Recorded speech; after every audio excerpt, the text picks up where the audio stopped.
Hello friends, welcome back to my channel. അപ്പോൾ എല്ലാവർക്കും സുഖമാണെന്ന് വിചാരിക്കുന്നു. അപ്പോൾ നമ്മൾ ഇന്ന് കുക്കിംഗ് വീഡിയോ ആയിട്ടാണ് വന്നിരിക്കുന്നത്. ഇന്നത്തെ സ്പെഷ്യൽ എന്താണെന്ന് വെച്ച് കഴിഞ്ഞാൽ പ്രോൺസ് റോസ്റ്റാണ്. ടൈഗർ പ്രോൺസ് എങ്ങനെ നമുക്ക് റോസ്റ്റ് ചെയ്തെടുക്കാമെന്ന് പറയാം. ഓക്കെ, ആദ്യം നമ്മൾ പ്രോൺസ് നല്ലപോലെ കഴുകി വൃത്തിയാക്കി എടുക്കുക. എന്നിട്ട് പിന്നെ ഒരു പാനിൽ വെളിച്ചെണ്ണ ഒഴിച്ച് നമ്മൾ ചോപ്പ് ചെയ്ത് 2 വലിയ സവോളയാണ് എടുത്തിരിക്കുന്നത്. ചോപ്പ് ചെയ്ത് ഇട്ടു. പിന്നെ നമ്മൾ പച്ചമുളക് 2 എണ്ണം ഞാൻ എടുത്തു. ഏകദേശം ഒരു 500 ഗ്രാം പ്രോൺസ് ആണ്. അപ്പോൾ അതിനനുസരിച്ച് വേണം നമ്മൾ ആഡ് ചെയ്യാൻ. സോൾട്ട് ആവശ്യത്തിന് ഇട്ടു. പിന്നെ turmeric powder 1/2 teaspoon, chilli powder 1 teaspoon, പിന്നെ നമ്മുടെ മല്ലിപ്പൊടി കൊറിയാൻഡർ പൗഡർ 1 ടീസ്പൂൺ ആഡ് ചെയ്തു. എന്നിട്ട് നല്ലപോലെ ഇളക്കിയെടുക്കുക.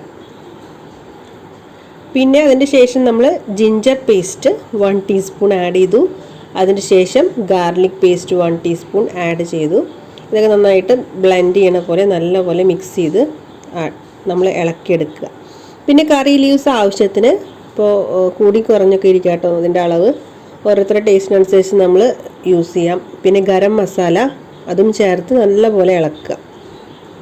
ഇതും ഏകദേശം ഒരു ബ്രൗൺ കളർ കഴിഞ്ഞിട്ട് നമുക്ക് മനസ്സിലാവും നല്ലപോലെ ബ്ലെൻഡ് ആയിട്ടുണ്ടെന്ന്. പിന്നെ ആഡ് ചെയ്യുന്ന ടൊമാറ്റോ ആണ്. ഏകദേശം ഒരു 1 ഫുൾ ടൊമാറ്റോ ആണ് ഞാനിപ്പോൾ ആഡ് ചെയ്തത്. ഇത്രയും കാര്യങ്ങൾ ആഡ് ചെയ്തതിന് ശേഷം നമ്മൾ നല്ലപോലെ ഇളക്കിയെടുക്കുക കേട്ടോ. ഇതിൻ്റെ കൺസിസ്റ്റൻസി ഇങ്ങനെയാണ്. നന്നായി വെന്ത് ഇങ്ങനെ ഉടഞ്ഞ് ഏകദേശം ഈ ഒരു പരുവത്തിൽ വരും. അങ്ങനെ വന്നതിന് ശേഷമാണ് നമ്മൾ ഇപ്പോൾ കഴുകി വൃത്തിയാക്കി വെച്ച പ്രോൺസ് ഉണ്ടല്ലോ അത് ഇതിലേക്ക് ആഡ് ചെയ്യുന്നത്. അങ്ങനെ നമ്മളിപ്പോൾ ആ പ്രോൺസും ആഡ് ചെയ്തു.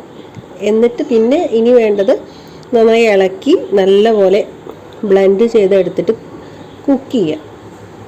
അത് ഏകദേശം ഒരു 10 മിനിറ്റ്സ് മതിയാവും. 10 മിനിറ്റ്സ് ആകുമ്പോൾ തന്നെ നല്ലപോലെ കുക്കായിട്ട് വരും.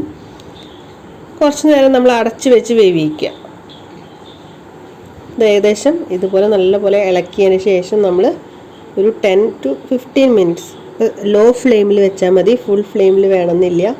ലോ ഫ്ലെയിമിൽ തന്നെ നല്ല സ്റ്റീമിൽ നമ്മളത് പ്രോൺസ് എല്ലാം നന്നായിട്ട് വെന്ത് കിട്ടും.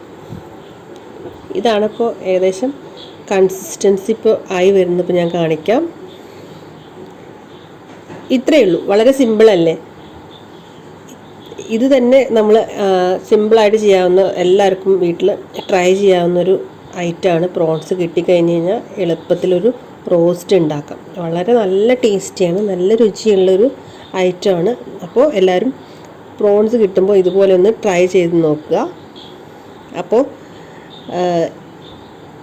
കണ്ടില്ലേ, ഇപ്പോൾ ഏകദേശം ഇതുപോലെ ആയി വരും കേട്ടോ. ഞാനിത് നന്നായി ഇളക്കി എടുക്കുന്നുണ്ട്. നന്നായി ഇളക്കി ഏകദേശം ഒരു പരുവത്തിലായി വരും.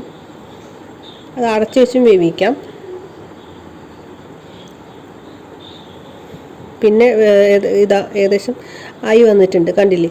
അത് തന്നെ ചെമ്മീൻ എൻ്റെ ഒരു പ്രത്യേകത എന്ന് വെച്ചാൽ നന്നായി വെന്ത് കഴിയുമ്പോൾ അതിങ്ങനെ റൗണ്ടിൽ ഇങ്ങനെ ചുരുളും, ഇങ്ങനെ ചുരുണ്ടിരിക്കും. അപ്പോൾ നമുക്കത് ഭയങ്കര സോഫ്റ്റായിരിക്കും. നമ്മൾ കടിക്കുന്ന സമയത്ത് സോഫ്റ്റായിരിക്കും. ഭയങ്കര ഓവർ കുക്ക് ഇത് എന്ന് പറയുന്നത് ഓവർ കുക്ക് ചെയ്യാൻ പാടില്ല. ഓവർ കുക്ക് ചെയ്ത് കഴിഞ്ഞ് കഴിഞ്ഞാൽ അതിൻ്റെ ഒരു ഇലാസ്റ്റിസിറ്റി പോലെ ഒരു റബ്ബറിൻ്റെ ഒരു രൂപത്തിലായി വരും. അപ്പോൾ നമ്മൾ അങ്ങനെ ഒരു ഇത് നോക്കിയിട്ട് വേണം നമ്മൾ കുക്ക് ചെയ്യാൻ. ഓവറായിട്ട് കുക്ക് ചെയ്യരുത്. കണ്ടില്ലേ, ഇതാണ് അതിൻ്റെ ഒരു പാകം എന്ന് പറയുന്നത്. അപ്പോൾ ഏകദേശം എല്ലാ മസാലയൊക്കെ പിടിച്ച് നന്നായിട്ട് ബ്ലെൻഡായിട്ട് വന്നിട്ടുണ്ട്. അപ്പോൾ അതുപോലെ തന്നെ തക്കാളിയൊക്കെ നന്നായിട്ട് ഉടഞ്ഞിട്ട് അതിൻ്റെ കൂടെ ബ്ലെൻഡായിട്ടുണ്ടാവും, ചേർന്നിട്ടുണ്ടാവും. അങ്ങനെ നമ്മൾ ഇനി നമുക്കതൊരു സെർവിങ് ഇതിലേക്ക് മാറ്റാം. ഞാൻ ഒരു വാഴയില കുറച്ച് നേരം പൊതിഞ്ഞ് വെച്ചു. അപ്പോൾ നല്ലൊരു മണം ഉണ്ടായിരുന്നു. കഴിക്കാനും അതെ നല്ലൊരു ടേസ്റ്റാണ്. അപ്പോൾ എല്ലാവരും അങ്ങനെ ഒന്ന് ട്രൈ ചെയ്ത് നോക്കാം. ഒരു 5 മിനിറ്റ് നേരം നമ്മൾ വാഴയിലയിൽ പൊതിഞ്ഞ് വെച്ചതിന് ശേഷം നമുക്ക് കഴിക്കാവുന്നതായിരിക്കും. അപ്പോൾ നമ്മുടെ ഒരു പണ്ടത്തെ ഒരു നോസ്റ്റാൾജിക് ഫീലിംഗ് ഒക്കെയാണ് ഒരു വാഴയിലയിൽ വാട്ടിയൊരു മണമൊക്കെ ആയിട്ട്. അപ്പോൾ എല്ലാവരും ഇതുപോലെ ഒന്ന് ട്രൈ ചെയ്യാം. പിന്നെ ഞാനെന്നും പറയുന്ന പോലെ തന്നെ എൻ്റെ ചാനൽ ആദ്യമായിട്ട് കാണുന്നവരാണെങ്കിൽ ഒന്ന് സബ്സ്ക്രൈബ് ചെയ്ത് സപ്പോർട്ട് ചെയ്യുക. തൊട്ടടുത്ത ബെല്ലൈക്കൺ കൂടി പ്രസ് ചെയ്യാം. എന്നാലാണ് ഞാനിടുന്ന വീഡിയോസിൻ്റെ നോട്ടിഫിക്കേഷൻ കാണുകയുള്ളൂ. അപ്പോൾ വീണ്ടും കാണുന്നവരെ ഓക്കെ, ബൈ, ടേക്ക് കെയർ.